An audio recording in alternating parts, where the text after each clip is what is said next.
Ladies and gentlemen, aujourd'hui nous accueillons une personnalité qui illumine les réseaux sociaux par son authenticité, sa joie de vivre et sa douceur.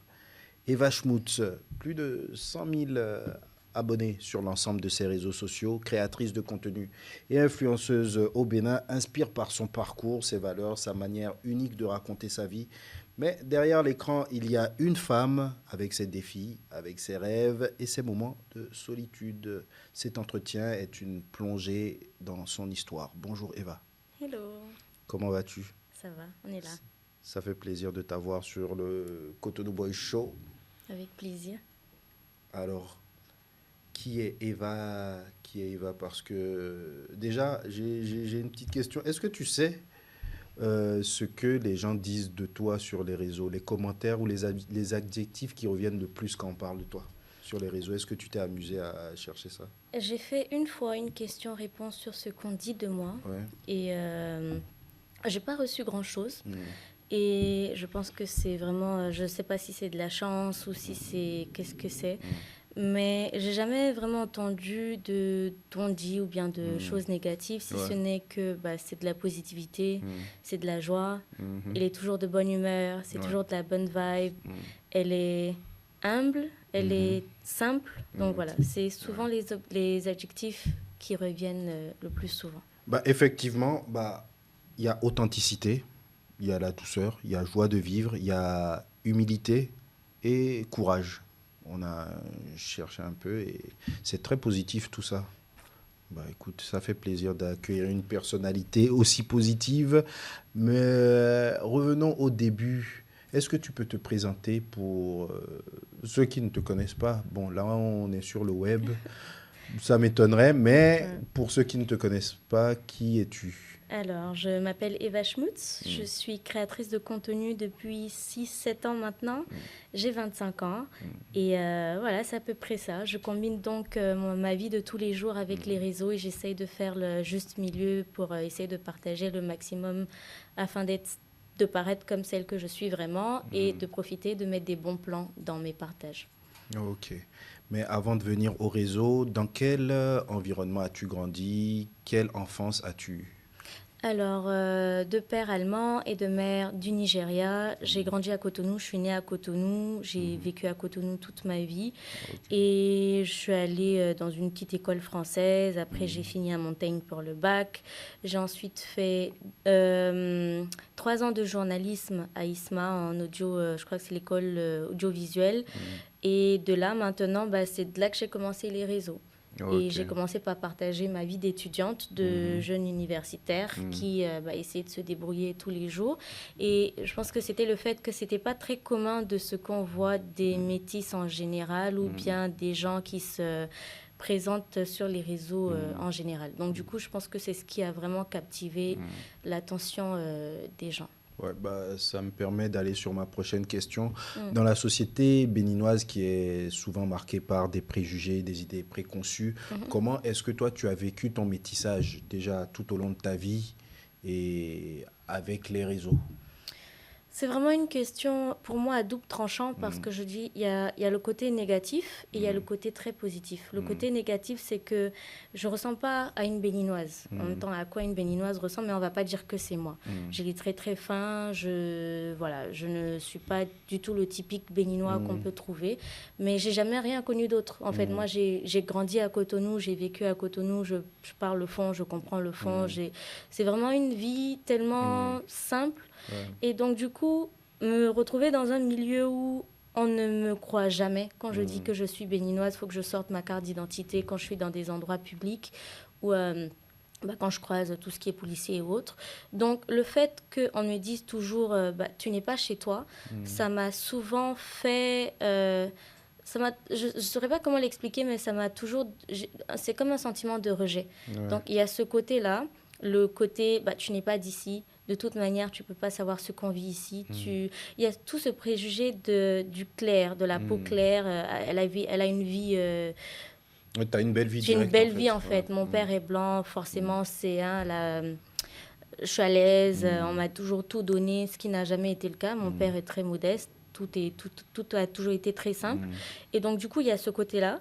Mais il y a l'autre côté. Il y a le côté où tout ce qui est clair est quand même accepté et facile. Je veux dire facile entre griffes parce que... C'est accepté plus facilement. C'est accepté plus facilement parce que tu parais pas d'ici. Donc, forcément, quand tu parais pas d'ici, bah, les gens te prennent différemment. Tu as plus d'estime, tu as plus de chance, tu as plus d'ouverture. Et c'est triste, je vais dire, mais c'est vraiment la dualité des choses. Il y a l'aspect où je suis jamais acceptée comme chez moi. Il y a l'autre aspect où ça me permet justement de profiter d'avoir eu certaines chances plus facilement que d'autres. Ok. Et tes parents, ils font quoi dans la vie? Alors, ma mère ne travaille pas. Ma mère est femme au foyer. Elle a toujours été femme au foyer. Et mon père, il était mécanicien. Quand j'étais plus jeune. Et quand j'ai eu 6 ans, il est parti dans le nord du Bénin, où il a ouvert une auberge. Et donc, il est resté dans le nord. Moi, j'ai fait des allers-retours pour les vacances, mais je suis principalement restée à Cotonou.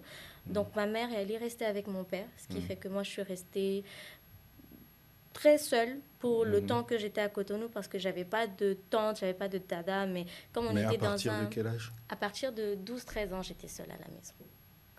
Attends, tu as vécu seule à partir de 12-13 ans? 12-13 ans. Mes parents, ma mère faisait des allers-retours. Des allers-retours, oui. Et du coup, le quartier était un très petit quartier. Tout le monde se connaît. J'ai grandi là, en fait. Ouais. Donc tu étais l'enfant du quartier, en fait. L'école était juste à 5-15 minutes à pied. Moi, j'étais dans Kadjion. L'école était dans la Haie-Vive. Donc, du coup, il fallait juste marcher, aller à l'école. Et tous les petits du quartier, on a tous grandi ensemble. Et j'ai jamais ressenti de manque parce que les dadas du quartier amenaient à manger, où j'allais traîner chez les copains voisins du coin. Donc, du coup, ma mère faisait beaucoup d'allers-retours entre mon père qui était au nord et moi qui étais à Cotonou.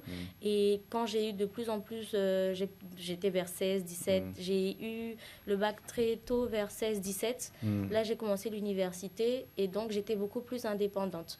Et j'ai fait des petits trucs, des petits jobs, aide par-ci ou je sais pas trop par là. Donc, c'est là que j'ai commencé à vivre seule. J'ai pris un petit appartement avec ma meilleure amie aujourd'hui qui est Marietta. Et de là jusqu'à aujourd'hui, j'ai toujours vraiment vécu seule. Tu as commencé le hustle très vite, tôt. Très tôt. Et il y a un épisode qui, je pense, a dû marquer ceux qui te suivent, où Marietta... c'est l'histoire de l'œuf et du ketchup. Exactement. Oui, est-ce que tu peux nous parler de cet épisode? Parce que je pense que tu as eu des... déjà, parle-nous de cet épisode pour ceux qui nous écoutent. Comme je disais, mon père étant mécanicien, il a fait de son mieux pour couvrir tout ce qu'il y avait à couvrir, mais après, il est parti dans le nord. Il est donc rentré dans le tourisme. Il faut savoir que le tourisme au Bénin, ce n'est pas ce qui est le plus lucratif possible. Donc, du coup, moi étant seule, enfant unique, et mes parents n'étant pas là, c'était pas toujours facile, on va dire, financièrement parlant. Ce qui était justement tout le contraire de ce à quoi les gens s'attendaient quand ils me voyaient et tout. Donc, il y avait des moments où, franchement, je travaillais, mes parents m'aidaient, mais il fallait gérer la scolarité, il fallait se gérer soi-même. Et c'est de là que je veux dire que j'ai eu la chance de tomber sur Marietta, qui avait, je veux dire, la figure paternelle idéale que j'aurais adorée. C'est-à-dire, elle avait de l'argent de poche, son père lui amenait des vivres à la maison. Donc, du coup, m'ayant pris sous son aile, et on s'était vraiment très bien rapprochés, à deux filles... Logiquement, les vivres finissaient très vite. Oui. Et son père ne savait pas qu'il y avait quelqu'un qui squattait dans la maison au début. Donc, du coup, dans les fins du mois, il ne restait plus grand-chose, peut-être des œufs. Et c'est de là que l'histoire de l'œuf est tombée, parce qu'il ne restait que 2 œufs et du ketchup. Du coup, c'est ce qu'on a fait comme dîner du soir, parce que moi, tous mes sous, je claquais ça dans du coca. Donc... Donc, il ne restait que l'argent pour acheter du coca, et ce que j'ai fait, et le ketchup. Et c'est de là qu'on est resté dans la chambre ce soir-là. C'était un studio, c'était un studio style local, toilette extérieure. Entrée-couchée. C'était même pas des latrines, c'était les toilettes à l'ancienne, les trous avec, voilà. Ouais. Donc, du coup, on est resté là assis sur le sol et on a rigolé. On s'est dit qu'un jour, on va rire de ce ketchup et de l'œuf. Mais on l'a pas mal pris. Je pense qu'il ne faut pas que les gens sortent ça du contexte. C'était un beau souvenir. C'était drôle, mais... Non, aujourd'hui, ça a du charme. Ça a du charme. C'est ça, quand tu y repenses et quand, avec était, l'évolution, voilà. et le charme. Mais je pense que bon, vous étiez jeune aussi, donc ce sont des choses qu'on vit beaucoup mieux quand on est jeune. Mais on s'en rend pas forcément on s'en rend pas compte. Ouais. On avait ce qu'il y avait, on était bien et c'était l'essentiel. Mais tes années universitaires, est-ce que... Enfin, tu as vécu quand même des années universitaires qui n'étaient pas dans l'aisance, qui étaient quand même, je vais dire, compliquées, ok, parfois. Dans ces moments de difficulté, déjà, est-ce que tu te rendais compte de la difficulté et qu'est-ce qui te motivait à faire ces études de journalisme là, en fait? En fait, je ne savais pas trop ce que je faisais à l'époque. Faut dire que c'est un peu bête. Hein. Je suis arrivée à ISMA parce que je ne voulais pas... En fait, j'ai fait l'école française, j'ai fini à Montaigne. Il fallait que j'aille en France pour faire les études. Mais à l'époque, je ne sais pas, j'essaie de me rappeler, mais je ne me rappelle plus trop ce qui n'a pas cloché. Ce que je sais, c'est qu'il n'y avait pas les moyens pour aller ailleurs, pour trouver un appartement ailleurs, étudier ailleurs. Donc, je n'avais pas le choix que de chercher quelque chose à faire. Et à l'époque, j'étais tombée amoureuse d'un photographe qui avait fait ISMA. Et du coup, je me suis dit, bah, tiens, c'est pas très intelligent de ma part. Mais j'ai dit, bon, tiens, ok, je vais faire ISMA. C'est pas très, hein? C'était pas chercher loin, quoi. Bon, j'ai dit à mes parents, je vais faire ISMA. Ma mère, j'ai beaucoup bataillé avec ma mère qui voulait que je fasse du droit à Calavi. Et donc, du coup, elle m'avait inscrit de force à la première année de droit à Calavi. Et du coup, je suis arrivée à l'amphithéâtre, j'ai vu le nombre, là. Fait tranquillement des mythos, tu vois. Mais j'ai fait des mythos, j'ai dit, c'est pas pour moi. Et c'est de là que j'avais vu les inscriptions à ISMA. Et j'ai juste décidé d'y aller comme ça. Et c'est de là que tout a... C'était quoi la question de base? Oui, comment est-ce que, disons, la difficulté de ces années étudiantes, qu'est-ce qui te motivait en fait à avancer? Justement, je pense que j'avais pas le choix. Tu vois, c'est le truc qui revient le plus. C'était très dur. C'est vraiment dommage parce qu'il y a vraiment peu de personnes qui peuvent dire cela.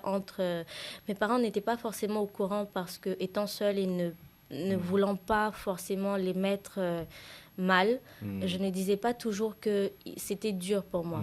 J'avais Marietta, j'avais ensuite le père de Marietta qui était devenu très présent pour moi, mais c'était très très dur. Je pense que c'était vraiment une grande bataille entre les scolarités, c'est parce qu'on payait de manière trimestrielle.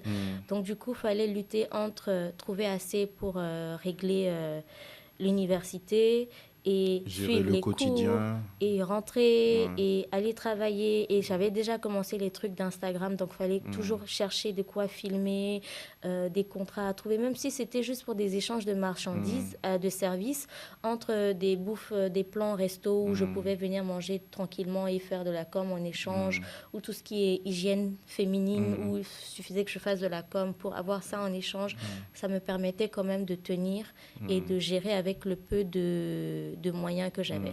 Quand j'étais avec Marietta, la première année, quand j'étais chez elle, je ne payais pas de loyer. Donc, c'était pour dire à quel point c'était un peu dur.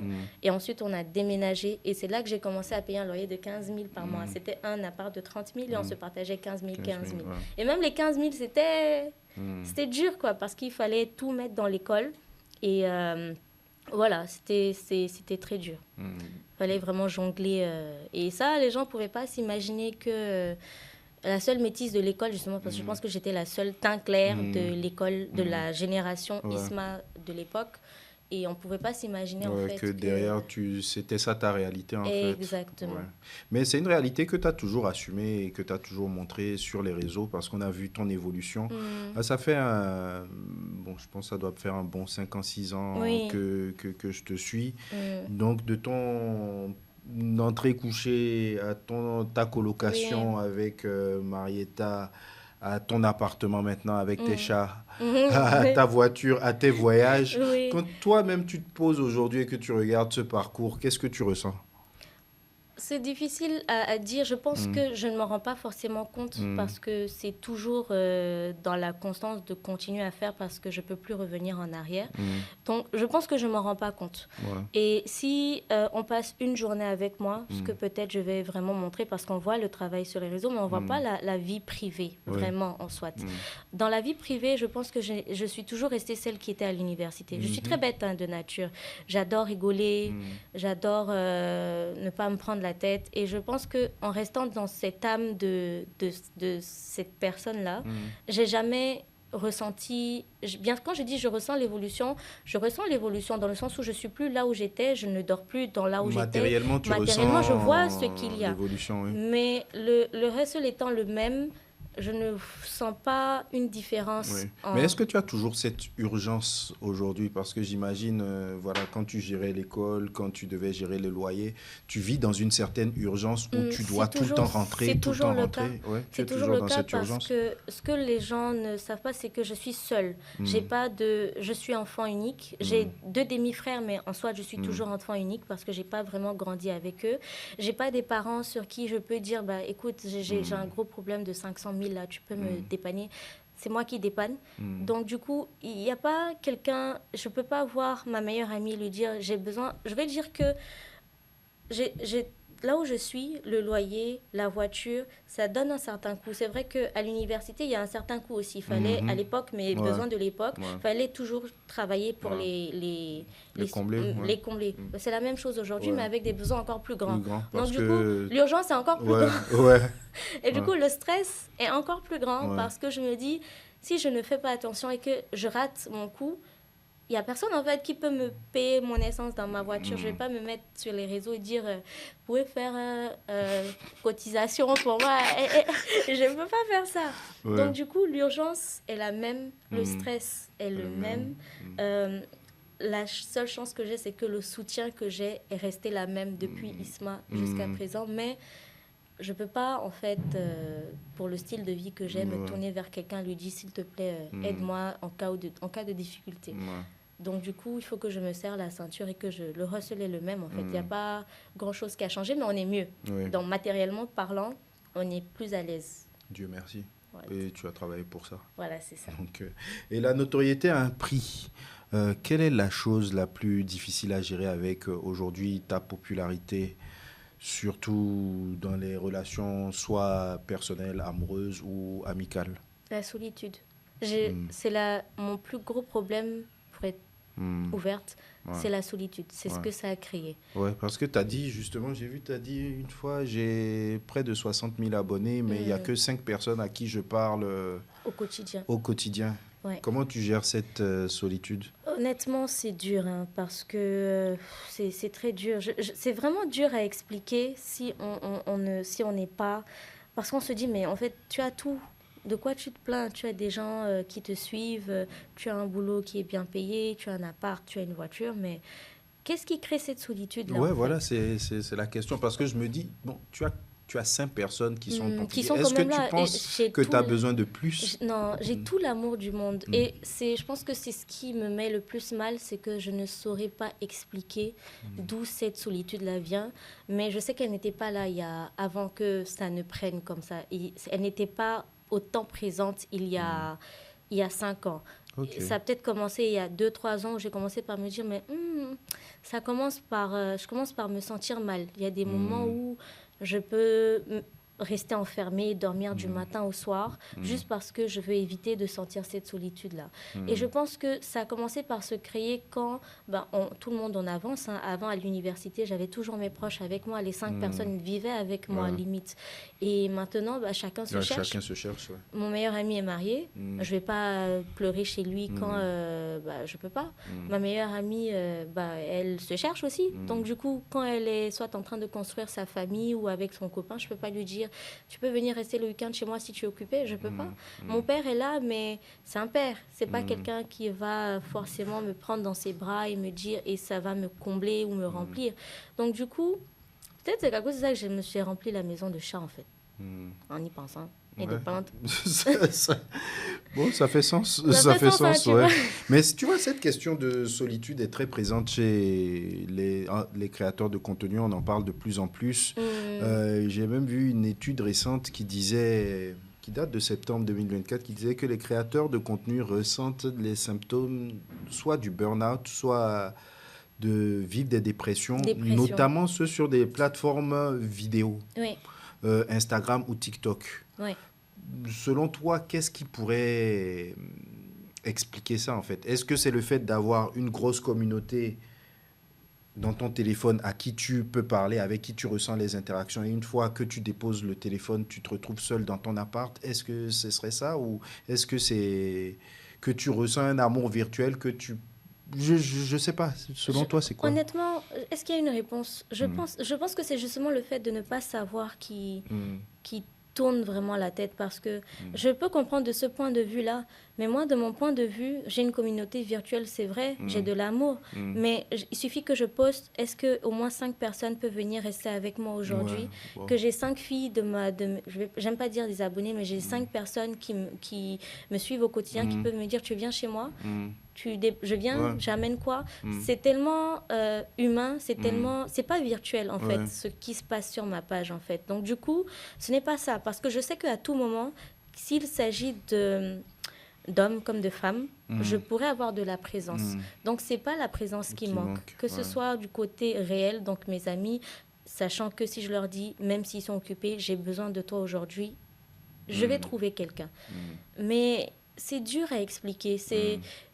Tu as tout, mais tu sens comme si tu n'as rien. Ouais. Et il y a tellement de sentiments qui se mélangent entre la culpabilité parce que tu te dis tu n'as pas le droit de te plaindre en fait. Tu peux pas dire que tu n'es pas heureuse au lieu qu'il y a des gens qui n'ont même pas le quart de ce que tu as, mais qui peuvent être justement, ils peuvent justifier le fait de se sentir comme ça. Toi, tu peux pas te justifier Ouais. de te sentir comme ça. Pourquoi? Ouais. Et donc, du coup, tu comprends pas et tu te renfermes, tu t'enfermes encore dans la solitude. Je saurais pas l'expliquer, pour être sincère. Aujourd'hui, tu travailles encore à côté de ton activité de créatrice de contenu et d'influenceuse, mais c'est à quel pourcentage que tu estimes l'activité de créatrice de contenu par rapport à ton travail? Quel pourcentage ça prend dans ta vie?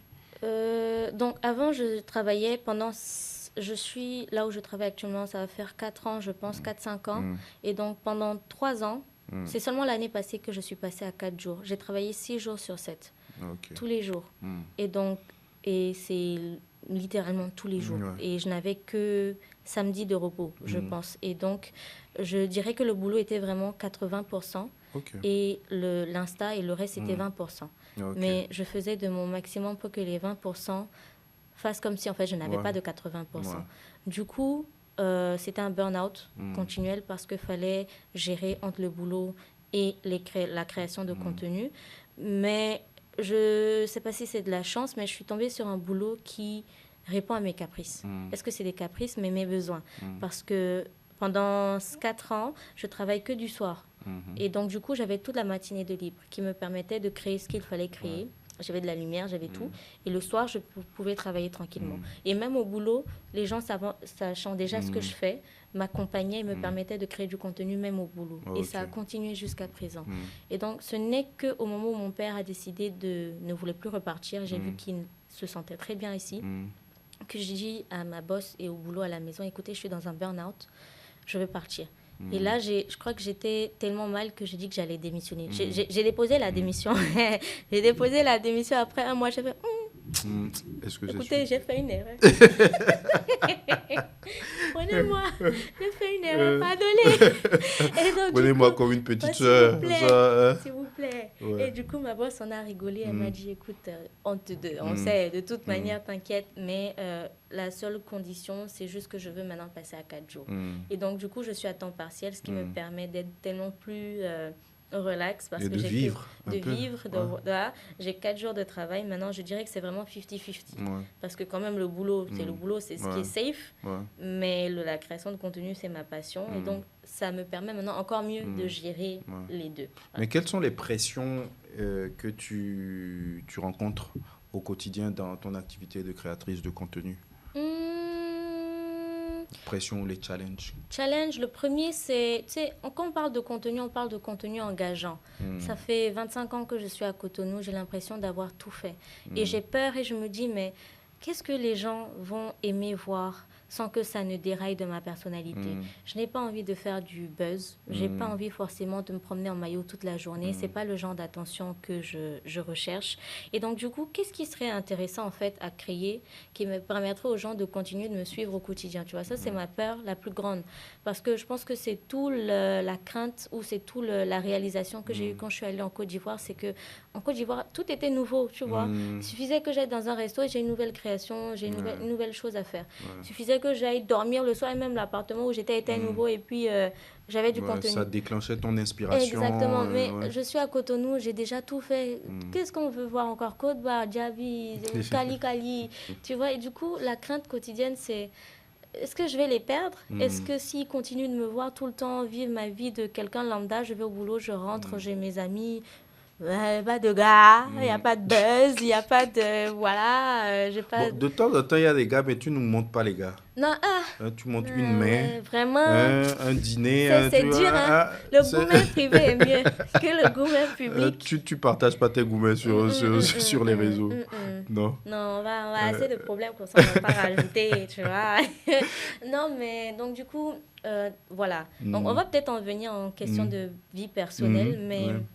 Donc c'est ça, c'est le challenge au quotidien, c'est de voir déjà quoi faire pour ne pas rentrer dans des fausses mœurs et ne pas créer du buzz ou ne pas rentrer dans du bad buzz en voulant captiver l'attention. Mais en même temps, voilà, continuer d'être moi-même. Et la deuxième chose qui est vraiment compliquée, c'est justement, on va peut-être y venir, la gestion de la vie privée vient avec...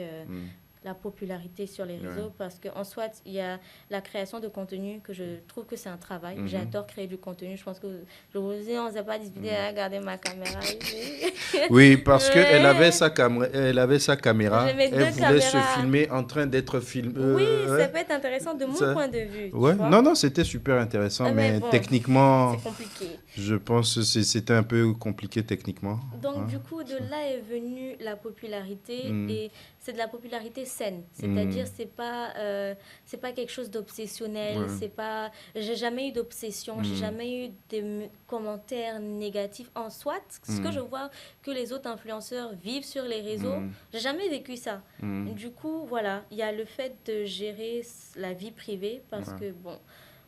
Popularité, ça signifie qu'il y a beaucoup de personnes qui regardent, ça signifie que... Tu es exposé. Tout est exposé en fait. Et c'est compliqué. On va venir à cette vie privée-là, mais avant, il y a beaucoup de gens qui se demandent, vu que ce sont des nouveaux métiers, influenceurs et créateurs de contenu, comment on gagne sa vie en tant que créatrice de contenu et quelles sont les réalités qu'on ne voit pas forcément derrière la caméra? Je ne vais pas dire que c'est simple, mais on gagne sa vie déjà en ayant une plateforme. J'appelle ça maintenant du business. Parce que j'ai une plateforme. Je ne parle pas forcément des gens qui sont dessus, mais j'ai une plateforme. Et sur cette plateforme, je mets tout en jeu, c'est-à-dire j'ai le micro, j'ai la caméra, j'ai les monteurs, et moi, je te vends mon business. Et est-ce que toi, en tant qu'entreprise, tu es prêt à acheter ce business-là? Maintenant, ce qui en vient après, en rapport avec ma popularité, c'est un plus. Ça, c'est ce que je dis déjà aux marques avec lesquelles je travaille. Toi, tu vends ta plateforme, tu ne vends pas l'attention de ta communauté. Les abonnés, là, ce n'est pas mon problème. Ils sont juste là en plus. Maintenant, ce que moi, je te vends, c'est que j'ai une page Insta et j'ai un bon feed, j'ai un bon contenu, j'ai un bon taux d'engagement. Statistiquement parlant, si je poste, tu as ton retour. Maintenant, si tu as de la vente, en termes de ma popularité, c'est un plus pour toi. Et si tu veux, tu reviens, ou si tu veux pas, je te recrée du contenu, mais c'est là.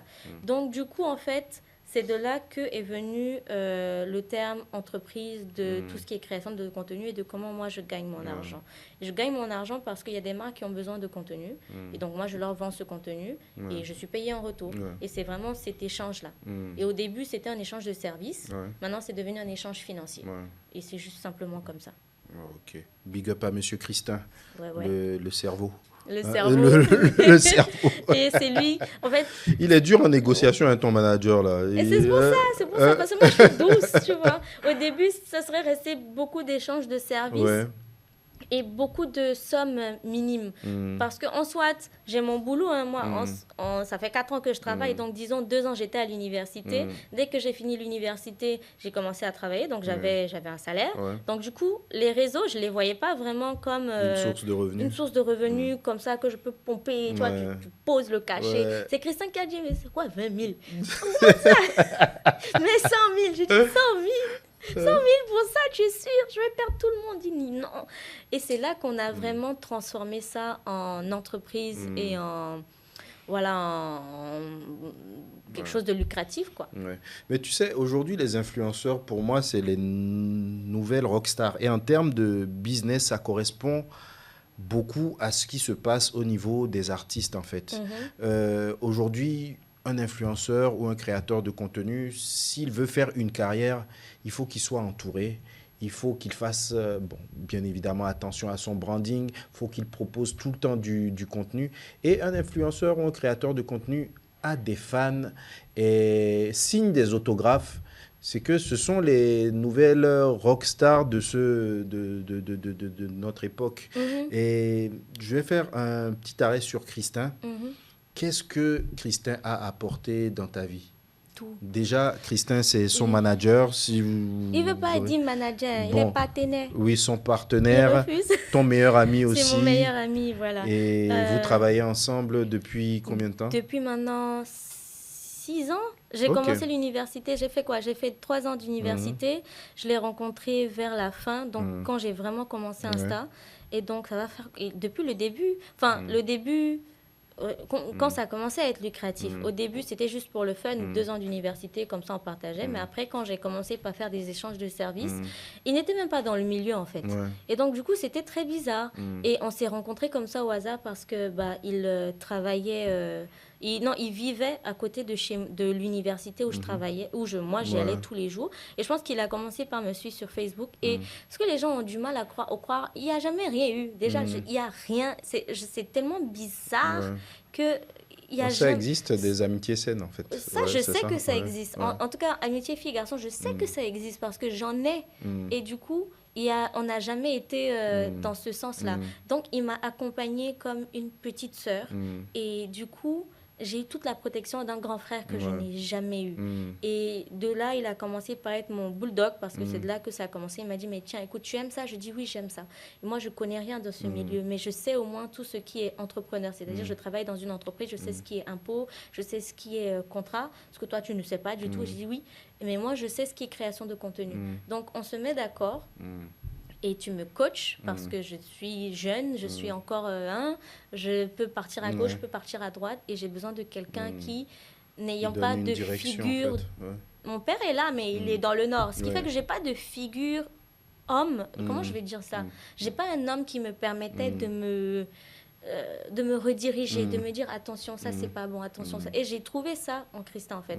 Il va plus respirer sûrement après s'il écoute ça. Il respire plus d'ailleurs, mais je lui dois ça. Parce que... Tu penses que ta carrière aurait pas été la même s'il était pas là? Ça c'est clair, ça n'aurait jamais été la même. Et je pense que lui-même n'aurait pas été le même actuellement parce que maintenant il est dans le milieu de ce qu'on fait. Et on a tous les deux, bizarrement la vie est comme ça, on s'est rencontrés et ça a complètement redirigé vos trajectoires de vie chacun. Et il a vraiment tout mis en place pour que ce soit pro et moi j'ai tout mis en place pour que ça reste humain et visuellement beau. Voilà. Mais si tu as un message à adresser aux jeunes créateurs de contenu par rapport à ton expérience sur le fait d'avoir une équipe et d'être entouré, qu'est-ce que tu leur dirais? Vraiment, c'est dur en fait parce que je dirais de quand même, tu sais, c'est le mot qui revient, d'être authentique. Parce que je ne vais pas dire de faire comme moi, de montrer la réalité des choses, mais on peut être fake, mais c'est son branding quoi. Si tu veux faire dans le branding de vida loca, de gars super riches, de gars super bien habillés, tu restes dedans, mais reste pro. Et c'est vraiment mon conseil. C'est de la même manière, j'ai rencontré quelqu'un qui m'a permis de rester pro. Tu prends ça comme une entreprise. C'est pas pour faire. Ne prends pas ça comme tiens, c'est une façon facile pour moi d'être populaire. Ça marchera jamais comme ça. Et tu te retrouveras à rechercher cet objectif-là qui te mènerait pas forcément à ce que tu voulais de base. Prends ça comme une entreprise et dans ça, tu suis en fait le développement d'une entreprise. Je vais être le plus pro possible, donc je vais forcément fournir du travail pro et en gardant ma ligne éditoriale, que ce soit dans le fake life, mais dans le fake life pro. Tu as ta ligne. Tu vois, tu as ta ligne, quoi. Tu t'y tiens. Tu t'y tiens. Tu cherches pas forcément à rester dans la popularité. Ça, tu vas aller à gauche, à droite pour elle. Ça, je pense que c'est mon objectif. C'est le plus grand conseil que je donnerais. Est-ce qu'il y a des aspects de ta vie que tu refuses de partager avec tes abonnés? Oui. Lesquels? Privé. C'est-à-dire, pas forcément parce que moi, ça me dérangerait. Parce que c'est pas tout le monde qui aimerait être dans les feux des projecteurs. Ouais. Par exemple, il y a le côté où on me dit toujours on voit ton père mais on voit pas ta mère. Ma mère a dit non. Et je vais pas la forcer. Elle on la voit de temps en temps. De temps en temps, parce que c'est quand même ma vie et c'est quand même voilà. Mais je ne vais pas partager son quotidien comme mon père qui lui bon voilà quoi. Et donc il y a certains aspects je respecte les autres quand même. Et en termes de vie privée, donc on y reviendra, c'est très dur pour quelqu'un de public comme moi de trouver des personnes autres que le cercle que j'ai déjà. Donc du coup, c'est dur de trouver. Je trouve. Il faut qu'on fasse fuir la personne, s'il vous plaît. Oui, mais justement, enfin, parlons-en parce que parlons-en. Aujourd'hui, en tant que créatrice de contenu, tu as plus de 100 000 personnes qui te suivent. Tu es une personne publique, une personnalité publique. Est-ce que c'est facile pour un homme, de se mettre avec toi? Est-ce que tu comprends qu'un homme puisse être impressionné par tous ces chiffres, toute cette popularité, qu'à chaque fois que vous sortiez, il y a toujours quelqu'un qui te reconnaisse? Est-ce que tu le comprends? Comment tu le vis? Comment tu manages ça? Donc, j'ai appris à comprendre ça. Au début, Tu comprenais pas du tout? Franchement, je ne comprenais pas du tout. Parce que je comprends pas pourquoi... Je reste moi, en fait, mais je ne pouvais pas voir le point de vue de l'autre, à quel point tout ce qui venait avec moi pouvait être lourd à porter. Et pour les gens qui ont peut-être grandi avec moi, comme les Marietta et mon père, et les gens qui ont... Même mon père, c'est récemment qu'il a commencé. Au début, c'était dur pour lui. Mais les gens comme Marietta qui ont vu cela évoluer, qui sont aussi un peu dans la traîne, parce que si tu me connais, tu connais Marietta, tu connais les gens, ne voient pas forcément ça. Donc, on n'a pas la même vision des choses. Quand on est tellement habitué au regard et que je dis, ah, celle-ci regarde, bon, continue. Ouais, toi, tu sens même plus les regards, en fait. Je sens plus rien, en fait. Du coup, pour quelqu'un qui rentre dedans, je ne comprenais pas pourquoi tant de... En fait... Que ça pouvait être violent pour eux. Ça pouvait être violent. Et ça pouvait déclencher des choses qui... de la jalousie excessive, de l'obsession, de la méchanceté, des fois, de l'insécurité. De l'insécurité. Et ça se retournait contre moi. Et les personnes qui étaient en contact avec ça m'en voulaient de leur avoir mis dans cette position-là parce qu'ils ne connaissaient pas ça avant et ils ne s'attendaient pas à ce que ce soit aussi brutal. Et ce qui fait que je ne partage pas forcément ce genre. Je rencontre des gens, hein, je ne suis pas Sainte Marie. C'est vrai qu'on ne voit personne. Peut-être un bras, comme ça, quand l'amour est... Hein, donc, quand tu montres un bras, c'est que le love est déjà... Mais après, bon, ça n'a pas marché, donc on revient. Mais j'ai une vie privée. Et je pense que c'est, premièrement, la seule chose que je ne partage pas encore avec les gens. C'est parce que j'ai vu que ça fait mal aux autres. J'ai vu que ça met l'autre dans une mauvaise position. Et surtout dans le afterward, c'est-à-dire si on ne finit pas ensemble et que cette personne a cette image, c'est dur. Et... je ne veux pas forcément, tant que la personne n'est pas prête ou les gens que je rencontre ne sont pas prêts à ça, je ne partage pas ça. Donc, c'est pas dur. C'est pas dur. C'est très dur. Ça me touche aussi parce que ça me crée moi aussi une sorte d'insécurité en me disant mais qu'est-ce qu'il y a avec moi qu'il n'y a pas avec les autres? Est-ce que c'est les réseaux qui font que je ne suis pas une femme comme les autres? Est-ce qu'on ne peut pas m'aimer comme on peut aimer une autre personne? Est-ce qu'on ne peut pas me poster en story comme on poste aussi les couples en story, tu vois? Du coup, ça me crée une insécurité.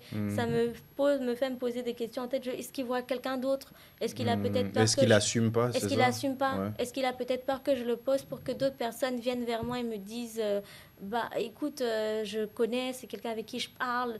Du coup, il y a toutes ces peurs qui viennent avec l'intimité, qui ne rendent pas les choses faciles. Mais dans l'autre sens, quand tu es en couple, J'ai c'est... déjà pas été beaucoup en couple. Ah, t'as pas déjà... Mais Bon, j'ai déjà été. Ouais, tu as déjà quand même. Ouais. Ouais. Mais Ça- vas-y, je pense que j'ai un peu, tout petit peu, mais vas-y quand même. Bon, quand tu es en couple, Ouais.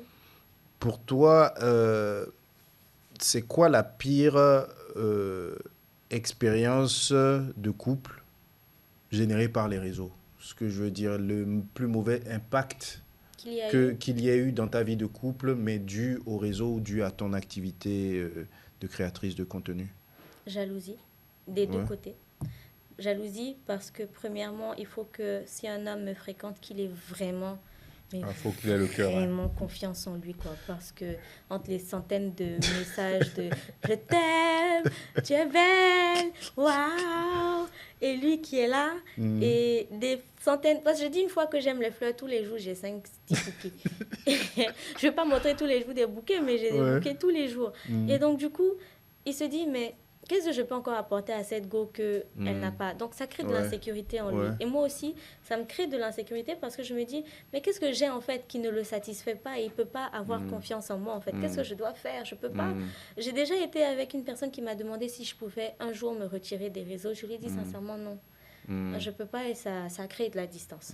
Et donc, du coup, il y a la jalousie, il y a l'obsession parce que on est ensemble et il y a d'autres hommes qui viennent vers moi, ne sachant pas forcément que c'est mon gars, ou en tout cas qui me draguent devant lui ou qui. Ah, et oui, Ah ouais, ça, les gens, c'est ils sont chaud. le béni là. Ah ouais, Chaud. On admet. C'est chaud. Écoute, t'aimes pas. C'est chaud. Non, c'est chaud. Donc, du coup, il y a des fois, c'est vite vrillé à l'obsession, où je peux être en bas de chez moi et la personne m'attend. Mon gars m'attend. Je dis, tu fais quoi ici? Je suis venue voir si tu es vraiment rentré à la maison. Je dis, tu voulais que je sois où, en fait? Et donc, du coup, ça, c'est pas sain. Ça va dans le toxique. Ça va toujours dans le toxique à cause des réseaux. Entre les messages, je peux voir tes messages, je dis, mais ok, mais il y a quand même, ça me dérange pas en soi, mais j'ai quand même de l'intimité, tu vois. C'est dur. Il y a ça, et j'essaie de voir le second aspect. Il y a le côté où les gens n'y pensent pas forcément, mais dès que je m'affiche avec quelqu'un, ou une chose, hein, dès que je porte un truc, j'ai des gens qui veulent porter la même chose. Dès que j'ai une coiffure ou que je pose que je vais chez la coiffeuse, bah, y a des jeunes dames, et j'aime, ça ne me dérange pas en soi, qui veulent la même coiffure. Quand je pose des lunettes et que je poste la page des lunettes, le retour que j'ai, c'est tes lunettes là, ça là, cette couleur dorée là, c'est ça elles veulent. Elles ne veulent pas un autre modèle. Ce qui fait que quand je poste un homme, c'est l'homme là. Ah, que tout le monde... C'est lui là. Tout le monde veut. Okay. Et donc, du coup... Tous les célibataires, essayez de rencontrer Eva qu'elle vous poste. Hein, votre vie va changer. Votre vie va changer. Non, j'ai une fois tagué un gars qui n'avait rien à voir avec moi. Mais écoute, qu'est-ce que je n'ai pas vu? Qu'est-ce qu'il ne m'a pas partagé? Quel intérêt il n'a pas eu tout d'un coup? Et c'est quelqu'un où personne ne le calculait. Mais un coup, parce qu'il s'est affiché avec moi, toutes les meufs bavent sur lui. Ça le rehausse. Ayez Eva dans vos vies. Non, s'il vous plaît. Ça le rehausse. Si tu sais pas ce que tu veux, tu perds vite ta trajectoire parce que tu te dis, mais j'ai pu avoir Eva, du coup, j'en ai 4 autres. Du coup, ça passe dans le toxique. En fait, je pense que c'est ce sur quoi je me bats actuellement. C'est essayer d'avoir une relation saine sans que ça ne vrille à aller dans le côté toxique. Parce que c'est de la tension des deux côtés. J'en ai et ça le dérange que j'en ai. Mais dès que je l'affiche, il en a. Et moi, ça me dérange qu'il en a. Parce que c'est pas sain. Si c'est qu'elle est avec lui, c'est qu'elle a choisi pour une bonne raison. C'est que forcément, peut-être, il gère bien. Et qu'est-ce qu'il y a chez lui qu'un coup, elle va découvrir. Et donc, du coup, ça intéresse. Et c'est même pas peut-être conscient chez les gens, hein, mais juste dans le fait qu'elle sort avec qui, ça développe de l'intérêt. Et lui, il ne sait pas forcément comment gérer tout d'un coup tout cet intérêt qu'il reçoit. C'est chaud. Donc, ce qui fait que c'est une des raisons pour lesquelles je poste pas. Ouais, non, ne poste pas. Vraiment, pour vivre heureux, il faut vivre caché. C'est fini, on va me voler mon gars. Donc, du coup, voilà, c'est très dur. Ok, on va parler bah déjà, merci pour ta transparence, merci d'aborder toutes ces questions-là avec nous de manière aussi détendue, Mm. hein. Il y a ton père qui est devenu une star sur les réseaux, hein, et vous semblez vous être rapprochés, d'après ce que tu me dis, Mm. ces dernières années. Tu l'as coaché sur les réseaux. Mhm. J'ai eu la chance d'être dans le même salon de coiffure quand tu lui as fait changer sa coupe. Ah oui, c'était, tu De, vois, tu as vu de, de, le hustle. oui, oui, oui. Ouais, Mais il se c'était. sentait à la fin, Ouais, t'as vu? ouais, ouais. Non, après, parce que je le croise dans le show, Attends, il est non, détendu, hein? ça, non, il est stylé. Alors, quel est l'impact que la relation que tu as avec ton père sur ta vie de femme aujourd'hui? On dit généralement que les filles et leur père, c'est très fusionnel. Oui, Déjà, est-ce que c'est vrai? c'est très vrai. Ah bon, ça me rassure parce que j'ai que des filles. C'est très vrai. Ah ouais. Mais c'est franchement vrai. Et je pense que cette relation choque même tous les hommes que j'ai fréquentés. Et Mhm, encore plus maintenant qu'il vit avec moi. Donc, mhm, tu vois, on peut mhm. plus ramener forcément Ah des oui, gens à bon la maison. là, ouais. C'est compliqué. Il veut savoir, enfin, tu dois déclarer Oui, qui tu oui, es, qu'est-ce que oui. tu viens faire là.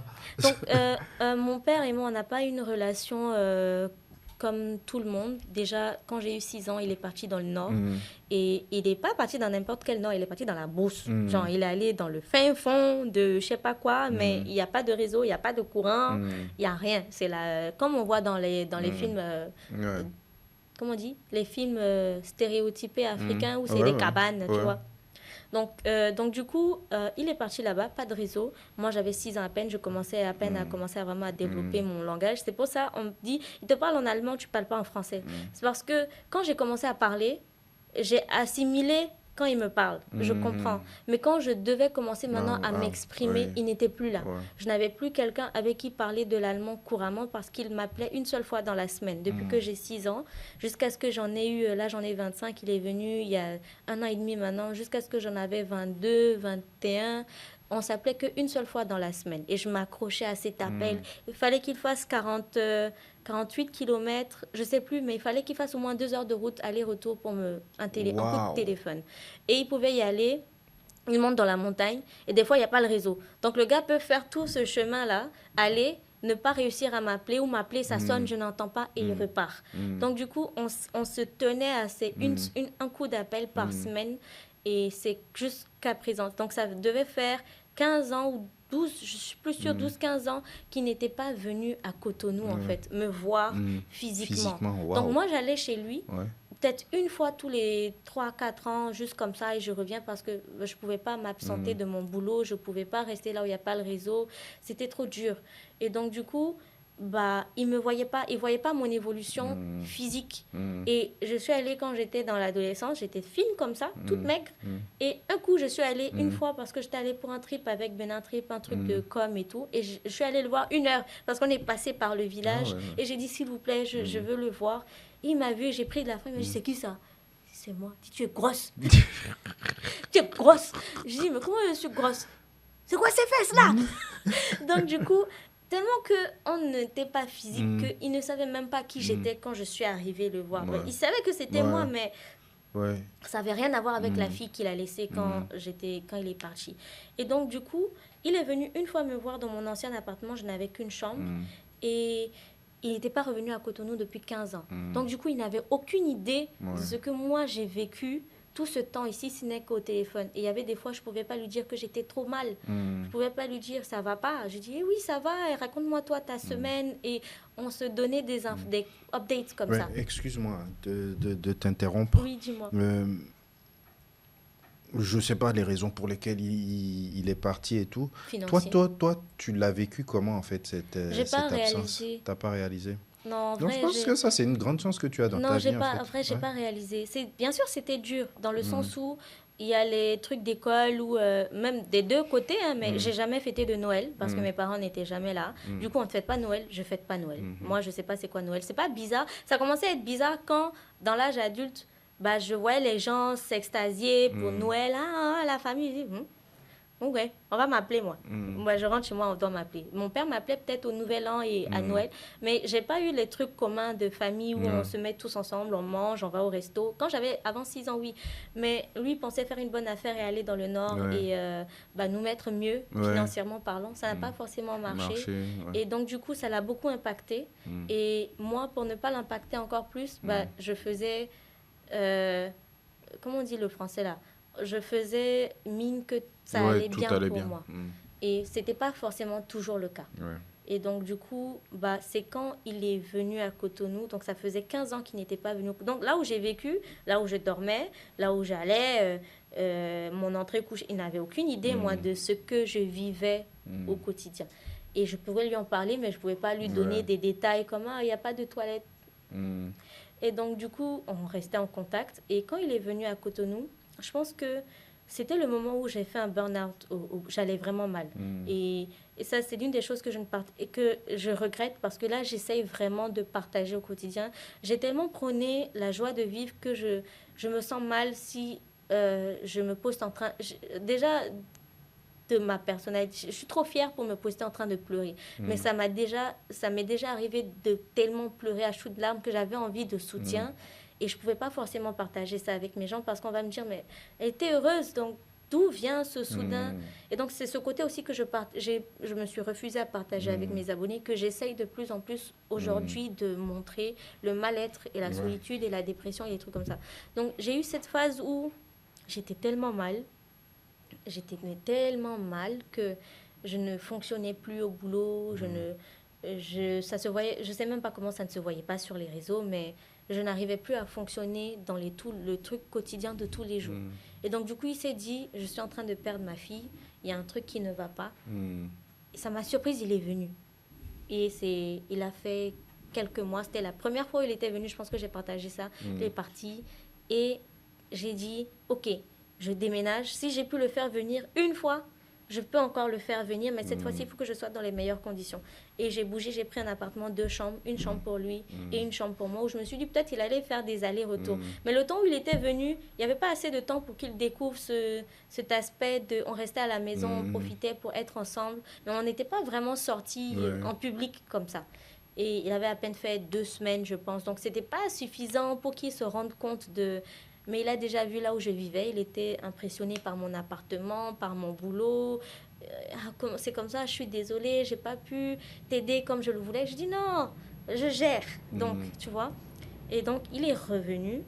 Et là, j'avais mon appartement. Et là, il a vu en fait il se comprenait. Et c'était vraiment Cro-Magnon. Je dis un homme des cavernes. Il n'avait même pas de téléphone, le gars. Il m'appelle avec un truc satellite. Il n'a jamais eu de smartphone. Il ne sait pas c'est quoi WhatsApp. Donc, du coup, c'est la première fois quand il est venu à Cotonou que je lui ai installé WhatsApp. Donc, pour te dire qu'il commençait de zéro, en fait. Et on sortait et les gens étaient là, ah, papa, il va voir. Et lui était là, c'est qui?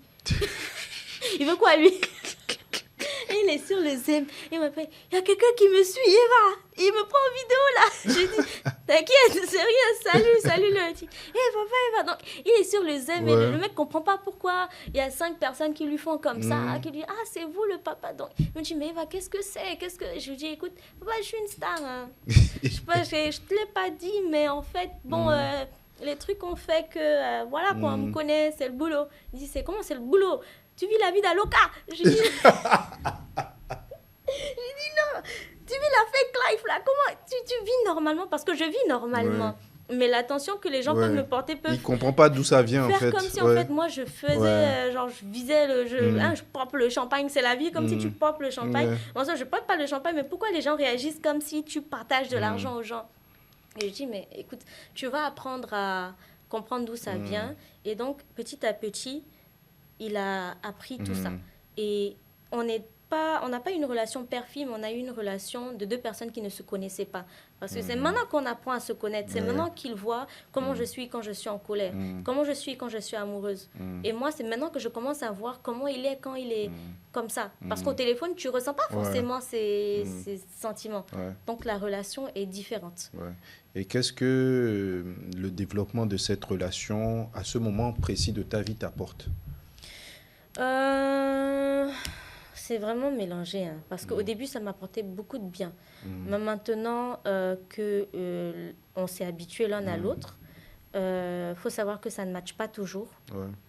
Il y a des moments où c'est très dur. Lui aussi, il a ses phases de dépression parce qu'il s'en veut.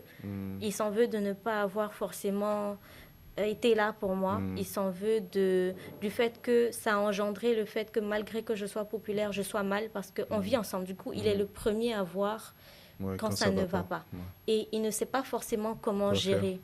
Et donc, du coup, entre le bonheur que ça m'apporte de l'avoir à mes côtés et le fait que lui, étant mal, ne sachant pas comment me soulager, on est souvent dans une impasse où on ne sait pas comment s'aider l'un à l'autre. Et donc, c'est pas toujours facile. Et avec ta mère, vous avez la même relation? Non, pas Non, vraiment. pas vraiment. Ma mère est dans une mentalité très, très old school, dans le sens où elle t'attendait peut-être à ce que je sois avocate, docteur, tu vois. Et ça n'a pas été le cas. Je me débrouille bien maintenant, mais c'est vraiment très, très soft. Disons qu'on n'a pas les mêmes visions des choses, donc Ouais. je pense qu'elle reste plus dans son coin, mais je reste plus dans le mien, mais on n'a pas de problème. Ouais.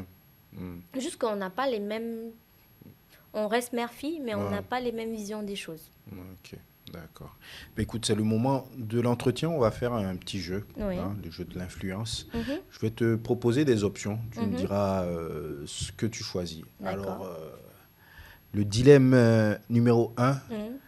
tu abandonnes ton téléphone pendant une semaine D'accord. ou tu laisses ton père faire ton community management pendant une semaine. Mon communiqué m'a dit moi. Enfin, il gère tes réseaux Et pendant une semaine. Si tu dois choisir entre les deux, il n'a qu'à gérer. il n'a qu'à Il gérer. n'a qu'à gérer. Ouais. Il n'a qu'à gérer. Il n'a Mais qu'à tu gérer sais qu'il parce va que pas faire grand-chose, c'est ça? Voilà, soit il va pas faire grand-chose, soit les gens seront tellement surpris de what the fuck qu'ils Ouais. seront même intéressés à regarder Ouais. ça encore plus en Ok, fait. ouais. Parce que souvent il va poser une photo comme ça, Ouais. ou une photo comme ça, ou il va poster une photo de lui par erreur quand il est aux toilettes. Donc du coup, j'ai pas peur pour ça, ça va créer le buzz. Ok. Donc, qu'il gère. Mais est-ce que ça t'arrive d'abandonner ton téléphone Non, pendant rarement. une semaine? Est-ce que Non, tu es capable? J'ai jamais fait ça. Non. Est-ce que je suis capable? Hmm. Si j'ai des gens qui sont à côté de moi, qui sont proches, Ouais. et oui. Mais comme ça, sans rien, non, je pourrais pas. Est-ce que quelqu'un peut actuellement? Ben écoute, tu sais, c'est un challenge que j'essaie de me donner. Je sais pas si j'y arriverai. Au bout de 2 jours, je craque. En Je vrai, craque je pense que totalement. je peux pas. Mais je pense qu'il faut se désintoxiquer. Et il y a Mylène qui avait dit qu'elle a fait une expérience comme ça, où elle est allée dans un camp pendant près d'1 ou 2 semaines, où il y avait pas, non, pendant 10 jours, il n'y avait pas de téléphone, il n'y avait que de la lecture, de la méditation et tout ça là. Oui. Mais Non, tu non, sais, tu- pourquoi tu- se compliquer la vie en fait? C'est comme si on me dit d'arrêter le coca. Ok, je peux le réduire, mais j'ai pas dit que je vais tu vas arrêter. arrêter. Tu vois? Ok. Alors, est-ce que tu t'es déjà fait livrer un colis ou est-ce que tu as déjà travaillé sur un produit que tu n'aimais pas? Je ne vais pas te demander de dire c'est Est-ce lequel. que j'ai déjà eu un colis? Ouais. Ou est-ce que tu as déjà fait la pub ou créé du contenu pour un produit que tu n'aimais pas du tout? Alors, un produit que je n'aimais pas du tout, non. Hmm. Non. Mais un produit ou un service qui ne me... Pour lequel tu n'as aucun intérêt. peut-être que je n'ai aucun... Est-ce que c'est aucun intérêt? C'est peut-être l'approche qu'ils m'ont demandé de faire ne me stimule pas. C'est une seule entreprise, c'est rare fois. C'est-à-dire, il y a des fois où j'aime pas les trucs pub. Quand ça fait pub, là. Ouais. Hmm. Mais du coup, Christian m'a dit, mais essaye peut-être de te tourner vraiment dans un contenu très commercial. Où tu dis, en fait, c'est pas que tu fais semblant, mais tu dis que ceci est un contenu commercial. Commercial, ouais. Et c'est un essai. Du coup, on a essayé ça et je pense qu'on a fait 3 jours à rester debout jusqu'à minuit parce qu'on a dû reprendre parce que je m'y mettais pas. En fait, c'est tout. C'est pas de produits, je n'accepte pas les produits que je n'aime pas ou les services qui ne m'intéressent pas, mais c'est l'approche. Si on me demande de faire un truc pub commercial, ça ne va plus me motiver. Du coup, je ne vais pas trouver de l'intérêt et je ne vais pas faire quelque chose du cœur. Je vais le faire par obligation. Ok. Mais c'est tout. Tu as déjà regretté un partenariat? Non. Non, jamais. Ok. Si tu pouvais échanger ta vie avec un autre influenceur pour une journée, qui choisirais-tu? Je ne suis pas les influenceurs. J'en Ok. connais pas. Même pas international, hein, ou avec une personnalité ou un truc comme ça. Non. Peut-être une personnalité, Ouais. Pour une journée. une journée. Qui est le plus riche? Attends. Je veux choisir quelqu'un qui n'a pas de problème d'argent, en fait. C'est tout, au hasard. Ok. Mais en fait, je vais sur les réseaux, je poste, mais je toi-même, tu ne consommes pas les réseaux Je ne consomme pas les réseaux en tant que tel. Okay. Je peux aller sur TikTok et me divertir l'esprit, mais je ne vais pas aller sur la page des influenceurs et regarder ce qu'ils ont fait. Non, pas vraiment. Ok. Quel est l'objet le plus bizarre que tu aies reçu en cadeau de la part d'un abonné?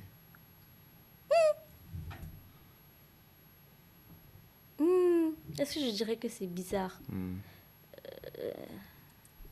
Non. Non, pas vraiment. Non, ils sont bienveillants, ils ne t'envoient pas des choses bizarres. Non, je n'ai pas reçu de caleçon, des trucs comme ça. Ouais. Non, franchement. Le message le plus bizarre, alors? Non. Non, honnêtement, je n'ai pas de souvenir. Tu as de la chance. Non, franchement, j'ai pas de souvenir en tant que tel de bizarre ou de quelque chose qui m'a marqué.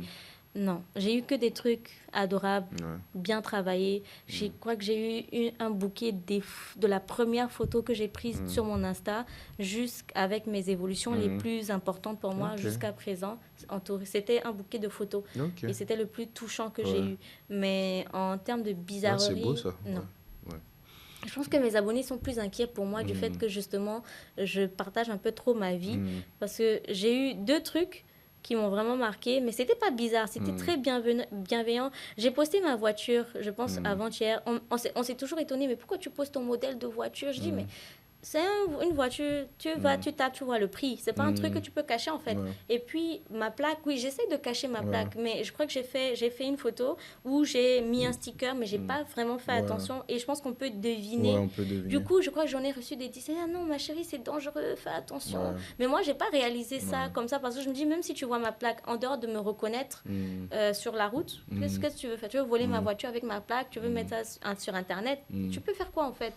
Donc, du coup, je ne réalise pas forcément les dangers que les gens voient, parce que j'ai jamais été subjecte à ce genre de malveillance de quelqu'un, et j'espère que ça n'arrivera jamais. Écoute. On verra. On essaye d'être prudente, mais bon, voilà, j'ai pas eu de choses malveillantes en soi. D'accord. Ben écoute, on arrive sur la fin de l'entretien.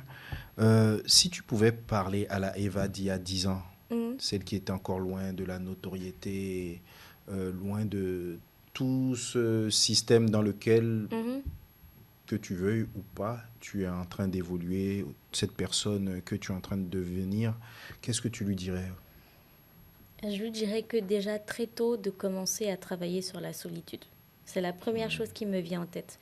Parce qu'aujourd'hui, c'est vraiment ce qui me rend la vie vraiment difficile, qui impacte énormément mon quotidien, parce que je peux être très heureuse et à cause de la solitude, faire peut-être des choses qui me mettront encore plus mal, peut-être m'attacher à des personnes qui ne sont pas forcément bonnes pour moi, parce que je n'ai pas envie d'être seule. Et donc, du coup, je dirais vraiment à celles qui étaient très naïves, voilà, qui ne connaissaient peut-être rien de la vie, qui vivaient tous les jours, de vraiment faire attention à travailler sur la solitude, de ne pas avoir peur de ça, parce que n'ayant jamais connu ça, dans le sens où j'étais tout le temps proche des personnes avec qui j'étais, je vivais avec, j'étais avec Marie, j'étais jamais seule. J'ai jamais pensé qu'un jour, j'aurais vraiment du mal à supporter le fait d'être seule. C'est vraiment j'ai pas du mal à être seule, à aller manger seule, à faire des choses seule, à aller au cinéma seule. Tu apprécies ta compagnie? J'apprécie ma compagnie, c'est pas ça le problème. C'est dur à expliquer, mais il y a la solitude et il y a la compagnie, il y a le self-esteem. Ça n'a rien à voir, bizarrement. Mais il faut vraiment, si je pouvais, je travaillerais très tôt sur le fait d'être seule et de pouvoir supporter ça encore plus qu'aujourd'hui, parce qu'aujourd'hui, j'ai du mal à supporter ça. Ben écoute, on te souhaite vraiment d'arriver à trouver les voies et moyens pour pouvoir dominer et dompter cette solitude, afin que tu puisses t'épanouir pleinement dans tous les aspects de ta vie. C'est très bien ce que tu fais. Félicitations pour ton parcours qui est super inspirant, et continue comme ça. Oui. Et est-ce qu'il y a une question que tu aurais aimé que je te pose que je ne t'ai pas posée? Si j'ai un gars. Bon, as-tu un gars? C'est la première question qu'on me pose généralement, donc ça m'a fait bizarre quand même. Non, je pense que si tu avais un gars, ça se saurait. Ils sont plus pressés que moi. que j'ai un gars. Ouais. Et donc, du coup, tous les jours, quand on me dit, est-ce qu'on peut t'oser que c'est tu as un gars. Donc, du coup, ça m'a tellement fait bizarre qu'on n'ait pas parlé de ça. Est-ce que oui, je vois quelqu'un, mais bon, voilà. Ouais. J'attends qu'il... Il supporte. Il est protégé pour l'instant. Donc, est-ce qu'on va dire qu'il supporte? On est très discret, très protégé. Donc, pour le moment, il n'a rien à supporter. Mais au moment non, il a quand même à supporter ta notoriété. Oui, il m'a dit que ça le dérange. Il m'a dit que ça tous le les dérange. bouquets de fleurs que tu reçois, tous les cadeaux, toutes les attentions que tu reçois. Il supporte pour le moment. Il supporte. Donc, si ça marche, ça marche. Force à lui. Et... Si ça ne marche pas, bon, on n'aura rien vu. Donc, ni vu ni connu. Non, on te souhaite que ça marche. Si tu es épanoui dans cette relation, on te souhaite que ça marche parce que peut-être que c'est ça la solution à la solitude. Peut-être. Ouais. Donc, je ne vais pas tirer ça, mais peut-être, je me dis, peut-être c'est le fait de ne pas avoir ce côté... Tu vois, le fait d'être tout le temps forte. J'ai toujours été trop forte. Toujours dû me débrouiller. Et les gens pensent beaucoup qu'il y a un gars qui me donne de l'argent. J'ai jamais eu ça. J'ai jamais eu de gars qui me donnait de l'argent de poche, comme on voit chez les go. Je pense que j'ai toujours été trop fière. Donc, du coup, j'ai l'impression d'être tout le temps l'homme, en fait. Et ça me saoule. Donc, du coup, j'aimerais pour une fois me sentir vraiment comme un bébé et comme une femme, tu vois, mais vraiment comme une femme à temps plein. Donc, du coup... Peut-être c'est de là que vient la solitude. C'est le fait de tout le temps devoir me battre, tout le temps. Si je pouvais avoir quelqu'un, en tout cas c'est le goal, d'avoir quelqu'un sur qui me reposer, en qui j'ai entièrement confiance pour ne pas me sentir si seule, ce serait bien. Donc du coup, c'est peut-être la solution, on ne sait jamais. On te souhaite que ça marche en tout cas. Et merci beaucoup Eva, merci d'avoir répondu avec sincérité, avec authenticité, comme à chaque fois. Et bon vent à toi. Pfiou. Je vais dormir. Cotonou Boy Show. Actualité musicale, toute tendance, tout genre et toute époque. Présenté par Nasty Nesta.